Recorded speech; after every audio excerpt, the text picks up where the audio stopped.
আসসালামু আলাইকুম বন্ধুরা, সবাই কেমন আছো? আশা করি আল্লাহর রহমতে সবাই ভালো আছো। আমিও ভালো আছি, কিন্তু আমার মন তেমন বেশি ভালো নেই। কী কারণে সেটা তো প্রথমেই দেখে বুঝতে পারতেছো।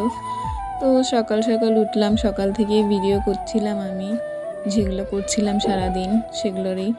তো প্রথমে আমি প্রেসারে ভাত চড়াই দিয়ে ভাত রান্না করেছি, তারপরে কালকের তরকারি ছিল সেটা গরম করে খেয়ে নিয়েছি। আমার মেয়ের স্কুল 9:30 বাজে, তো আমাকে তাড়াতাড়ি সব কিছু করে নিতে হয়। আমার হাজবেন্ডও চলে যায়, আপনাদের ভাই আর কি, ও চলে যায় 9:30টার দিকেই আমাদের সাথেই। তাই আমি একবারে ভাত রান্না করে সেটা তুলে নিচ্ছিলাম।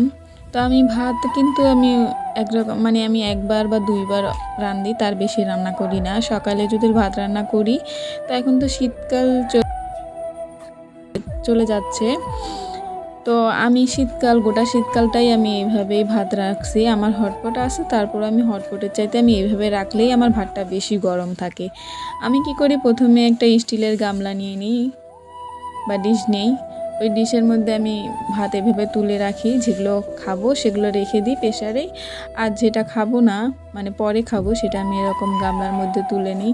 ওইটা আবার ঢাকনা দিয়ে ঢেকে আমি কি করি, ল্যাপ আছে না, ল্যাপের তলের মধ্যে আমি রেখে দিই। তো এই ল্যাপের তলে রাখলে হয় কি, ভাতটা অনেকক্ষণ পর্যন্ত গরম থাকে, মানে সন্ধ্যা পর্যন্তই একবারে এরকম গরমই থাকে। তো আমি এরকম করে রেখে দিই। দুপুরে যখন আমি স্কুল থেকে আসার পরে তরকারি রান্না করে তারপরে এই ভাতটা বের করে আমরা আমি খেয়ে নিই। তো এখন আমি যেটুকু রাখার রেখে দিয়েছি, তারপরে আমি ভাত তুলে নিচ্ছিলাম, আমার হাজব্যান্ডের জন্য ভাত বেড়ে রাখছিলাম, আর আমি ভাত নিলাম প্লেটে নিয়ে, খাওয়া দাওয়া করে তাড়াহুড়া করে চলে যেতে হয়। কারণ 9:30 থেকেই ক্লাস শুরু হয়। ও যে পিতি অনেক সময় পায় না আমাদের বাসা থেকে ওর স্কুলে, মানে আমার মেয়ে সাইমার স্কুলে যেতে প্রায় 12 মিনিট লাগে, 12 মিনিট বা 15 মিনিট এরকম লাগেই। তো আমরা সকাল সকাল গেছিলাম, খাওয়া দাওয়া করে চলে গেছি। তো ওখানে যেই তারপরে পিতিটা পাইনি, ক্লাসে চলে গেছে। ক্লাসে কিছুক্ষণ থাকার পরে ম্যাডাম চলে আসছে, তো আমি ওকে বের করে নিয়ে গেলাম, ক্লাসে নিয়ে যাচ্ছিলাম। রাস্তা দিয়ে হাঁটে যেতে হয়, অনেক সময় অটোতেও আসা যায়, কিন্তু আমি হেঁটেই নিয়ে যাই ওকে। ও আপনাদেরকে তো বলাই হয়নি, আমার মেয়ে ক্লাস শিশুতে পড়ে। ওকে 1-এ ভর্তি করতে চাইছিলাম, কিন্তু 6 বছর হয়নি, তো তাই ওকে নেয়নি, শিশুতেই নিছে। তো ও যখন 4 বছর তখনই আমি ওকে ভর্তি করে দিতে চাইছিলাম, কিন্তু ও অনেক ছোট ছিল, তো আমাকে ছাড়া ও কিছু বুঝতো না, এখনও বোঝে না। এই যে স্কুলে ক্লাস করে, আমি বারান্দায় দাঁড়ায় থাকি বা নিচে যাই দাঁড়ায় থাকি। ও ক্লাস ছুটি হয় 12টা বাজে, তখন আবার আমি একসাথে আবার বাসায় চলে যাই। এই এতক্ষণ ধরে বসে থাকতে হয়, 9:30 থেকে 12টা পর্যন্ত আমাকে নিচে বসেই থাকতে হয়। তার মধ্যে 2-1বার করে এসে ওকে দেখে যেতে হয়। তারপরে স্কুল ছুটি হলো, 12টা বাজে আসলাম, এসে তো দেখেন ছাদে আসছি কবুতরকে খাবার দিতে, কি কাণ্ড দেখতেছি। এখানে রক্ত পড়ে আছে, এখানে মাটির টব ভেঙে আছে। তারপরে আমার ভাগ্নিটা বলতেছে যে মামি এখানে একটা কবুতর মরে আছে। তো আমি তো দেখে অবাক যে কবুতরটা এইভাবে কেন মরে আছে, ও তো ভালো ছিল, অনেক বড় ছিল। তো আমার মনে হচ্ছে যে এগুলো ভাঙাচোরা দেখে মনে হচ্ছে যে কবুতরটাকে বিড়ালই কিছু করছে। কারণ এর আগে দিয়েও আমাদের ছাদের উপরে মুরগি ছিল, ওই মুরগিকে বিড়াল মাথাটা পর্যন্ত আলাদা করে ফেলছিল, মুরগিও একটা মারা গেছে।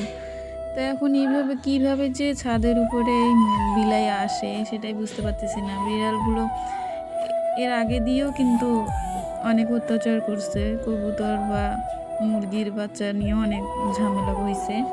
তো এখন আবার দেখতেছি যে এরকম কবুতরটাকে মেরে ফেলছে। দেখেন কবুতরগুলো ভয়ে অন্য মানুষের বাসার ছাদের মধ্যে যায় বসে আছে, অনেকগুলো আবার আমাদের চালের উপরেও আছে। তো মানে ওরা ভয়ে আতঙ্কে আছে। ওখানে একটা বাচ্চা ছিল, তো আমি ওকে আমার ভাগ্নাকে বললাম যে দেখো তো বাচ্চাটা আছে কিনা, না বিলাই খাই ফেললো।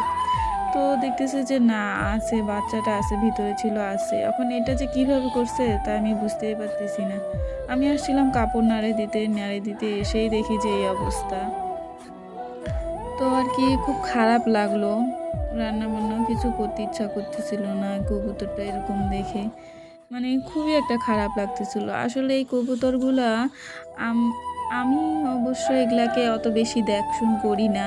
আমার শ্বশুরই বেশি দেখশুন করে। কিন্তু আমার শ্বশুর গ্রামের বাড়িতে বেড়াতে গেছে। তো এগুলো এখন আমিই দেখাশোনা বেশি করি। তো আমার মানে আমার দেখশুনে থাকা অবস্থায় এরকম একটা কবুতর নষ্ট হয়ে গেল। যে বিড়ালে এরকম করলো, মানে সেটাই ভেবে আমার খারাপ লাগতেছিল যে আমি না কি দেখে রাখতে পারলাম না। অবশ্য আমার দোষ দিয়ে কি করব? আমি তো গেছিলাম আমার মেয়েকে নিয়ে স্কুলে। যতক্ষণ থাকি স্কুলেই ছিলাম। আমি তো আর ছাদে আসিনি। এজন্য আর কি বুঝতে পারতেছি না যে কিভাবে এরকমটা হলো। কিন্তু দেখেন রক্তগুলো ছিটে লেগে আছে। তারপরে ওই চেয়ারটার মধ্যেও ছিল। তো আমার মনে হচ্ছে যে বিড়ালটা ওকে ধরার জন্য ধস্তাধস্তি করছে। তখনই হয়তোবা এরকম রক্তগুলো লেগেছে। কিন্তু অন্য আরেকজনের বাসায় ছাদে কিভাবে গেল সেটাই আমি বুঝতে পারতেছি না। কবুতরটা অনেক ভালো ছিল, সাদা রঙের ছিল। মানে আমার খুবই খারাপ লাগছে। আমার মেয়েরও খুব খারাপ লাগছে। ওইও দেখতেছে, সবাই দেখতেছিল। তারপরে ওই কবুতরগুলাকে আমি খাবার দিলাম। ওরা আসতেই চাচ্ছিল না, ওরা ভয় পেয়ে আছে। যেহেতু ওরা ছিল এখানে দেখছে যে বিড়ালটা হয়তোবা এরকম ধস্তাধস্তি করছে। তো ওদের খাবার দিচ্ছিলাম, ওরা নামতেছিল না। অনেকক্ষণ পর ওদিকে গেছি, তারপরে একটু নামছে। যেহেতু ওদের পেটেও তো খিদা আছে, ভয় করলে তো আর চলবে না, খাওয়া তো লাগবেই। তো ওরা খাচ্ছিল।